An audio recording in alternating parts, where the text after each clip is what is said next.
Welcome to Passion Place, the show dedicated to couples in long-term relationships. I'm Mark, a tech geek turned relationship geek. And I'm Lisa, relationship geek and couples counselor. Whether you've been married for 2 years or 25 years, a lot of the challenges can be the same. And until we address them, they don't go away.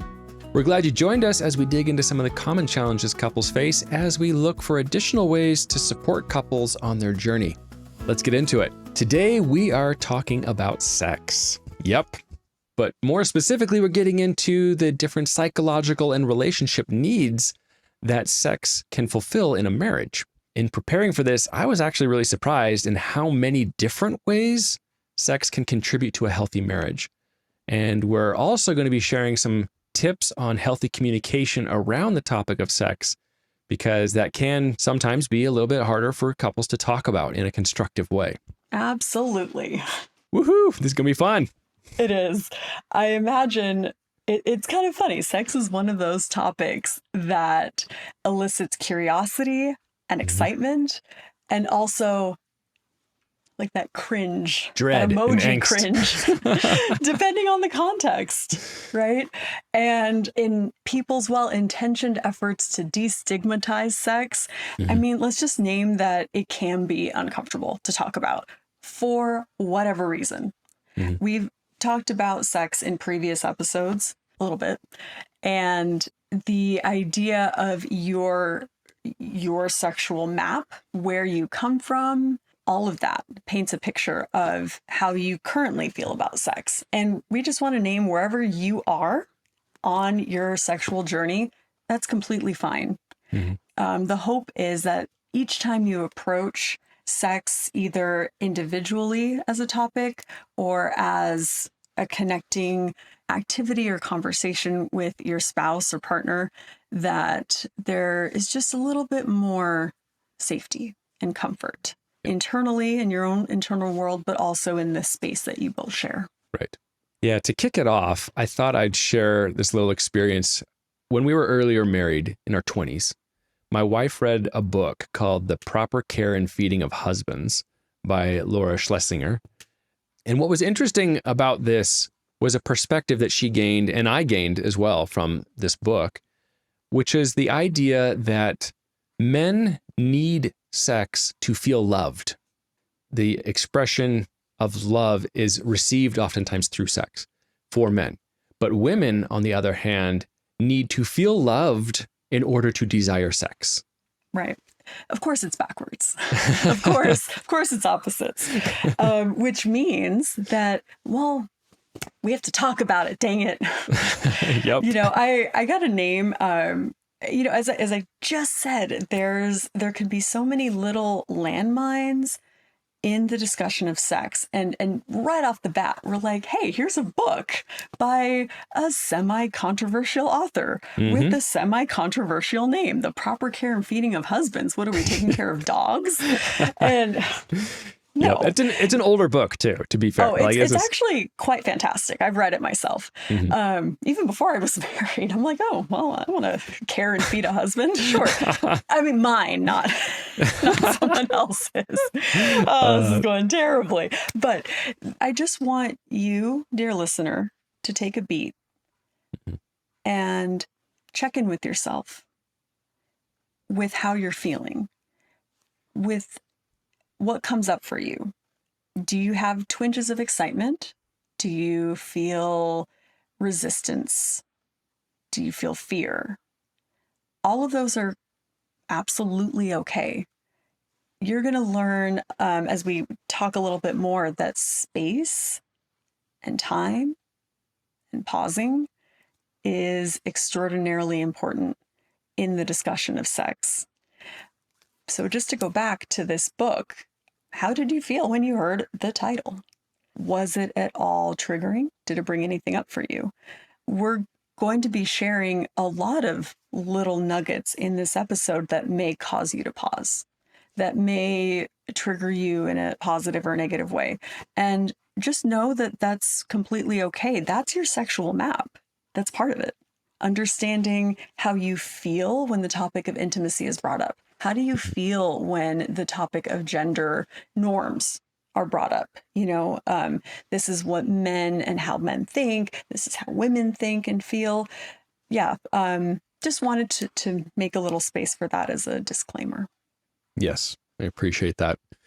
So jumping back to what you were saying, Mark, about the notion of men needing sex to feel loved. Yeah, that's what the research indicates. And how does that fall on you, dear listener?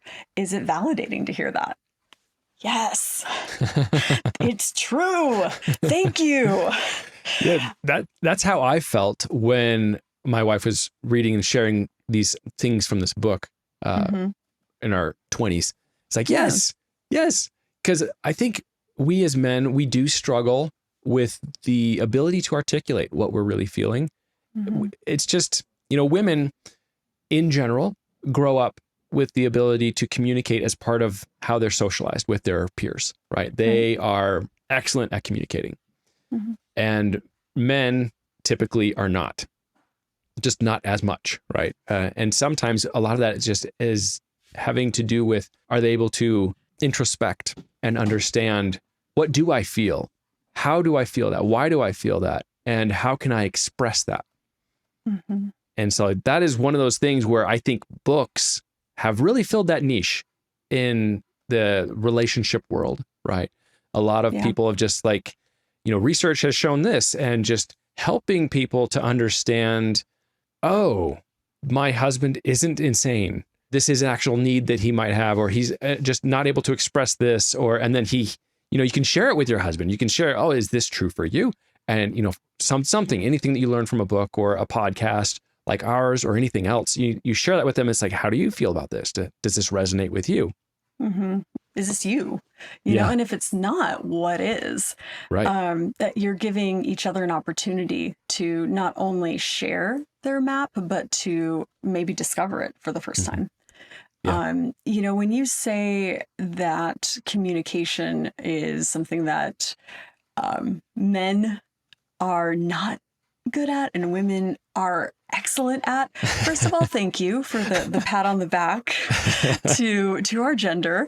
But I also want to say that good communication is, at least something that I learned recently, good communication was defined as the ability to understand and the ability to be understood. So you could have two people and, hey, the woman is this excellent communicator. Well, not really if her opposite doesn't understand. Right. Or if she doesn't seek to understand. And again, that's part of the ability to pause a bit, to take in your experience and be able to share that back as well. But an interesting concept that you bring up with men feeling loved through sex and women needing love to be able to engage in sex. And here's a shocking statistic, right? 51% of men desire daily sex versus 7% of women. Wow. That's no surprise, right? Stand-up comics, sitcoms, they all make jokes of this because it's true. It's just something we kind of take as a given, right? And that's it's a generality, right? It's like 51%, right? So it's not 100%. But what I think is interesting about that is that it may be an unclearly expressed desire on the husband's or the man's behalf to say that he's desiring to feel loved. Yeah. What is the meaning of sex becomes very important in this, because when you share that statistic, right off the bat, I can think of a handful of comedians that use that idea and that statistic as a joke. And then I think, how true is that? Right. And under what context? Because if we're looking at sex as intercourse, then probably men are desiring intercourse 51% of the time, thinking about it, that kind of thing. But women I don't know, maybe it's a company I keep, but I would definitely say more than 7% of the time we are desiring some type of closeness, connection, physical intimacy that isn't intercourse. Right. So now we're getting into wording, not just what is sex to you, but what does it mean? Right. What needs does it fulfill? Because I wonder if we rephrase that question to how often do you desire connection with your partner? Right. Yeah. And there's different ways of feeling that connection. Exactly. Yeah. So as I was preparing for this topic, I was actually really surprised to think about it. When we talk about the topic of sex, is it viewed as the pursuit of pleasure, physical pleasure, or even just an expression of love? But how there's so many additional psychological needs that this closeness can actually contribute to and fulfill a need for in a marriage relationship. Mm-hmm. And so that was really interesting. I really like to talk about some of those with you now. You mentioned this idea of rephrasing it as being connected, right? Just feeling connected to your partner. Take sex out of it, just like wanting to feel connected. Mm-hmm. In the study that you brought up, the care and feeding of husbands, there should be one for wives too. I think I like to be fed for tacos. Anyways, that study where you said that men need sex to feel loved, that whole idea. Well, what is the need? Mm-hmm. And I think we've talked about this in previous episodes of trying to understand what your needs are and how they can be fulfilled. Here's the cool thing. Well, or frustrating thing, depending on how you view it, but we change all the time. And my desire for sex, again, what does that mean? Could be purely biological. I physically desire sex. Mm-hmm. I desire it quickly because there is X, Y, and Z going on. Mm-hmm. And that's an important conversation to have in real time, because guess what? A week from now, it could be, oh, the kids are gone. Mm-hmm. We have the house to ourselves, or we're going on vacation. And you know what? Now, when I make a bid for sex, that completely changes from what it was last week. Mm-hmm. Maybe the biological desire isn't there the way it was last week. And now there's a whole window of time. So it's like, what part of you is coming forward at the time? And what does that part need? Right. That's an important thing to know about self, or to ask each other before engaging in that activity. Mm-hmm. Yeah. And as I was thinking about some of these needs that it might fulfill, one is, I just enjoy feeling close.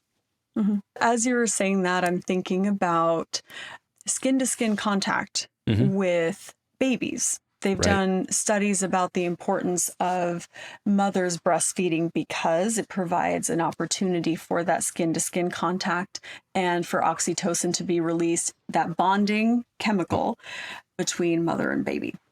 Well, why do our needs change as we get older? We desire that release of oxytocin with each other. We want that skin to skin connection. And sometimes that's all it is. I don't know, man, woman, whatever. Have you ever felt the desire to just cuddle after a long day? I mean, I hope so. or for whatever reason, it's that skin to skin contact. It's that I desire safety in this connection. And uniquely, I can have that skin to skin contact with my spouse because we have that level of commitment. We have that level of trust. And that's what I desire right now. That's what it means when I say I want sex. Yes. I'm really glad you phrased it that way, though, because that's one of those things that within a couple, having an idea of like, what does it you mean when your partner's making a bid for sex? Right? What do they mean? Are they saying, I want closeness? Are they saying, I want to feel loved? I want to feel cherished? Or are they saying, I just really have a physical drive, a need? I know some people, it can be a coping mechanism for stress. I remember reading this woman's story about how when she was feeling particularly stressed, that was what she would reach for from her husband, is the idea of orgasm as a stress reliever. That's another valid way it can be incorporated. Yeah. A need it can fulfill. I'm so glad that you brought up that example. I suppose I want to ask you, listener, to take a moment to consider, as we're talking about these different reasons people seek sex or connection, like physical connection and sexuality. Why? Do some of these reasons bother you, trigger you, are distasteful to you?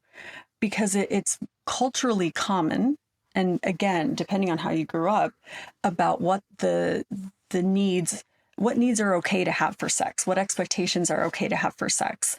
And then you get two people together who have two different ideas of that, and that can be hard. I want to name that it is important to know your needs and to know that you can share them in a way that is safe and accepted. It doesn't mean you have to do or comply.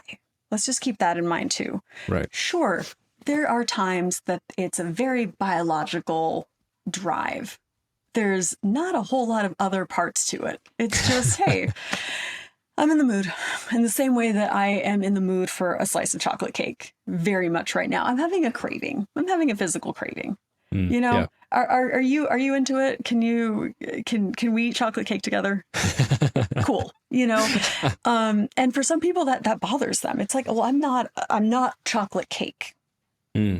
So take a look and explore that in yourself, because there are going to be reasons either that you have or your partner has that are honest reasons, but that may not fall well with the other, like a stress relief. That's very true.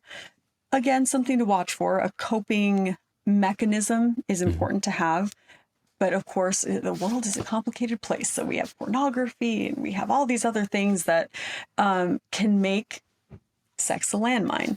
So again, authentic communication is so utterly important. Yes. There is absolutely nothing inherently wrong or devious with going, I am stressed the heck out. And I know that an orgasm just allows my body to chill. How do you receive that? And it's okay if you don't receive that well, or if that's a reason you don't want to engage in sexual activity. But being honest about it and authentic about it gives the opportunity for partners to be able to still support each other. So it's like, ooh, right now I'm a little sensitive because I don't want to be chocolate cake to you. Right. Or I don't want to feel like some, stress relieving fidget toy for you. Right. Does the idea of that make you feel like you're being used? Right. Exactly. Yeah. And again, these are great conversations to have. And most of the time, again, this is why we need to have boundaries, communication, authenticity, because we all have these thoughts and desires that are authentic to us. And how you take that in, what level of compassion and grace do you have for your partner, even in those moments when you're like, I don't fully understand that, or I am not in the mood that way. Again, to receive, catch that ball respectfully and to say, hey, cool, I could totally see that. You've been working really, really hard. I'm not in the space to be the stress relieving fidget toy right now, but is there something else that you need? Could I rub your shoulders? Right. Something else that is of that same vein, but provides that need. That's compassion. That is the care and feeding of your spouse. Yes. In talking about this ahead of time, you mentioned the idea, Lisa, of bringing the needs wheel into this. We've talked about the needs wheel on a separate show. Why don't you just remind us what these 4 core needs are that the needs wheel helps address? Yeah. So we, just like emotions, we have core needs. Core emotions would be happy, sad, angry, disgust, joy, right? That kind of thing. So in the same vein, there are 4 needs, and they're growth, individuality, safety, and connection or relationship. And guess what? Just like anything else, we fall into that. We have needs that sex can fulfill with individuality. Individuality has needs like creativity, Mm-hmm. recognition, self-esteem, freedom, choice. Yeah, how and why couldn't sex be fulfilling for that? Same thing with growth, adventure, Mm-hmm. having sex outside. Good times, right? Okay, again, legally. Legally. Some of those characteristics under growth are that you feel like there's a sense of learning, a sense of purpose, a sense of novelty and newness. Yes. That the experience, Discovery. Discovery, right? So it can fit into that as well. Yeah, where you feel discovered by your partner, or you are discovering yourself, or challenging, right? In so many different ways. I mean, sex can be acrobatic if you want it to be. That's a challenge, or just even accomplishing that ability to find space and time can satisfy that growth need. So I love that you mentioned that, because it's one of those ways that we can authentically find what our needs are and those reasons, and make it a space of understanding instead of shame and, well, why do you want that way? It's like, no, actually I have this need where I want to connect, and I want connection. Yeah. So connection or relationship was another one of those core needs. What are some of the words under there that might be associated with sex? So funny enough, friendship, right? I mean, this is totally out in left field, but think of your pal, your bro, your bestie, your tribe, that kind of thing. And you're not going to have sex with them. But what would the discovery of sex look like? Think of how you talked about sex with your girlfriends. There's, at least, well, for us, there's giggling, there's screaming, there's and it's fun. It's a good time because we're lighthearted about it. We exchange ideas and stories and preferences without the pressure of, oh, what if I'm rejected? Because my best girlfriend's not going to reject me. Right. I mean, again, I'm not engaging in those activities with her, but we're having a discussion. That's under the realm of sex, isn't it? The exploration and the discussion of that. And that could be a connecting thing. Maybe we call it foreplay, but texting throughout the day, different things that you're thinking of, different things that you're curious about. That's connection. That's friendship. Right. That's like, hey, we were watching that movie and that was kind of wild. Kind of thinking about that with you. What do you think? It's that safety and approachability of the topic as a friend, not the super serious lover. I've got to impress you. I've got to show up as if I know everything. Heck no. The hope is to be able to have these safer conversations and explorations together, that it's not exclusive. Well, exclusive in the sense that you only feel comfortable talking about it with your friends, and then you have to go and be performative over here. I love the idea of not taking sex too seriously. Going back to childhood, right? What I love is how much as children we played. We just played. We played pretend. We just sit there with our friends and just make up these stories with these little characters and just play. And it was what's interesting about play in that way is there's no goal. It's not like a game where you have like a way of scoring points and there's a winner. Play is just unscripted and open-ended, no defined conclusion or ending or goal, right? Like that's what we did as kids. And then the question is are we doing that today as adults? Do we find time? Do we find a way to play? And sometimes we do, right? Like, well, maybe you find a hobby that you're able to enjoy, or a sport or something like that. But then there's also there's the behind the closed door bedroom. You have your best friend here, right? They should be your best friend. Like, hey, what about play? in that context. For sure. We forget how to play. And I'm Mhm. not just talking about bedroom play. I mean, when we get older, the fun stuff that was easy to do as kids, like make a friend and Right. play Yeah. on the playground, become harder to do. It's so sad. Well, that's a whole other discussion. That's a whole existential thing that we can go into. But yeah, we lose that ability to play. And I've asked clients, I have clients come in, individual clients, couples, and it's universal when they say, I'm not happy anymore. Mhm. I don't know how to be happy, or things are great in life. I just don't feel it.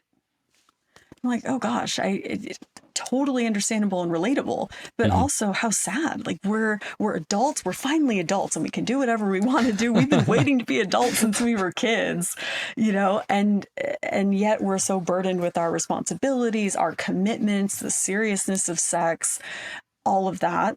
And like you said, we do forget to play in general. Yep. So Yep. actually, I wanted to bring this idea of play to mindfulness, Mhm. because that's something kids have that we lose along the way. It's just what happens in life. But when I say mindfulness, that's a buzzword Mhm. too that gets used a lot, and actually it can get kind of annoying because it's like, oh, do I have to meditate and be a monk? And it's like, blah. So if you haven't already turned off the podcast, stay with me. Mindfulness is very simple. It's the ability to be present. That's it. Stop right now.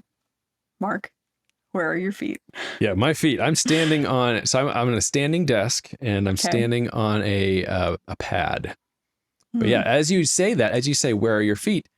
My consciousness goes to my feet, and I think, and I'm actually, my awareness of them comes to the front. Right. What does it feel like to be in your shoe? Mm-hmm. Where are your toes? And it's so funny because all of a sudden, I imagine you listeners are going, oh yeah, my sock is kind of wet. Gross.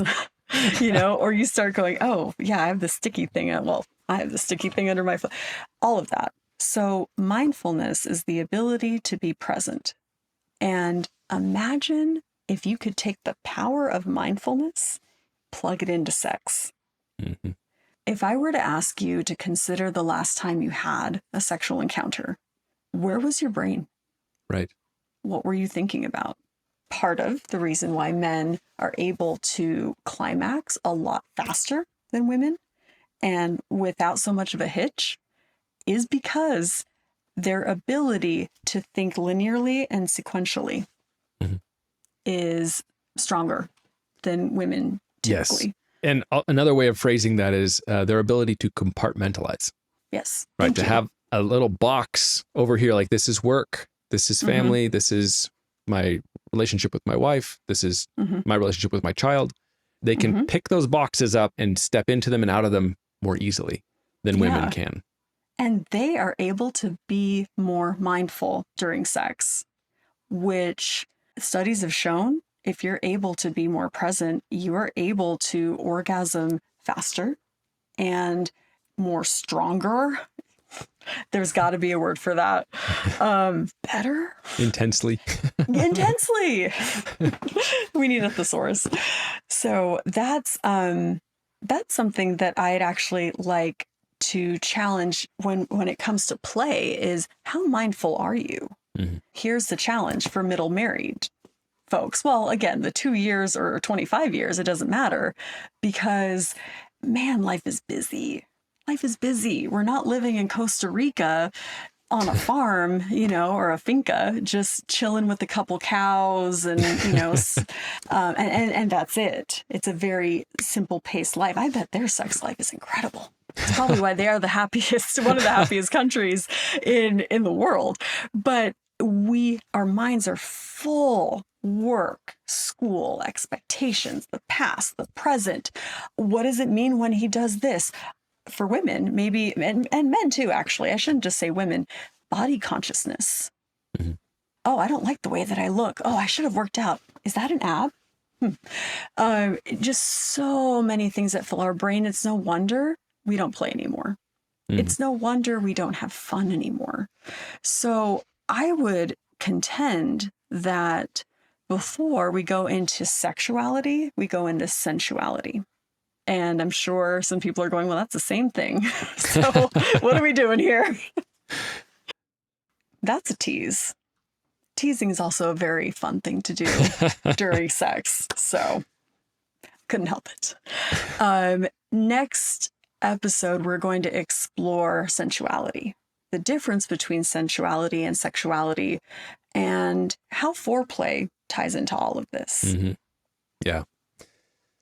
But to kind of come back to this idea of play and play in a sexual context, and just really the idea of communication, right? We talked about all these different ways that our needs, different psychological needs, can be explored and fulfilled in a sexual context. I think communication is important to start to say, oh, well, now I can be conscious of this, that this is an option, this is a possibility.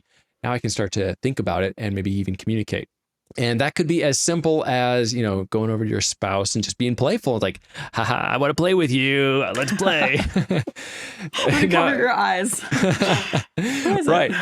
And that could be fun, right? And that can end up leading into the bedroom, and maybe it doesn't, right? Just like, hey, it's just a fun little interaction, a little playfulness, just bringing playfulness into the relationship. You know what? Just dress up like a banana and see what happens. Yeah. What I was going to say, though, is that, if you make a bid to say, I'm feeling really playful, let's go play, don't expect your partner to be in the same mental place as you are at that time. Mm-hmm. Right. And that's where communication, negotiation, and thinking about it, and even planning comes in. Mm-hmm. It's like, oh yeah, well, I see what you're interested in. I see where you're going. Right now, I've got this going on, but I would love to be able to play, but we maybe have to plan that out. Maybe some other things have to be taken care of first.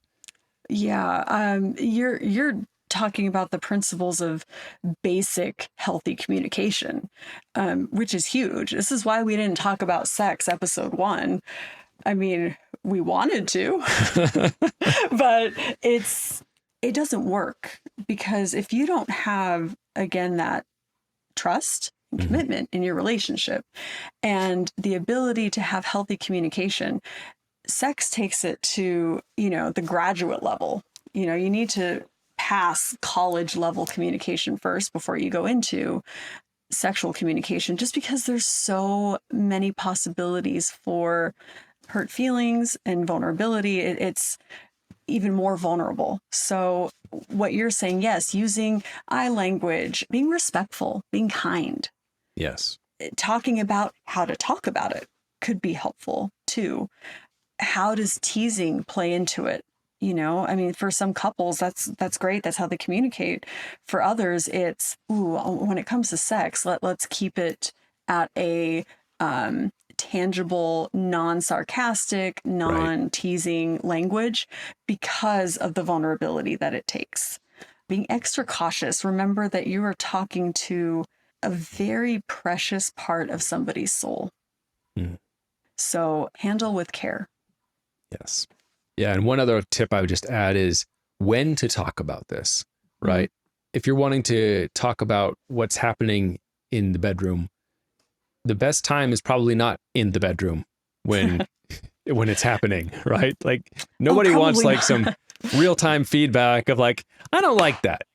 You're doing a bad job. Well, not like that. Right. Yeah. But one of the things that is a great way to get started with this, right? Eventually we want to have super open communication, right? We want to feel that we have that safety of talking about that.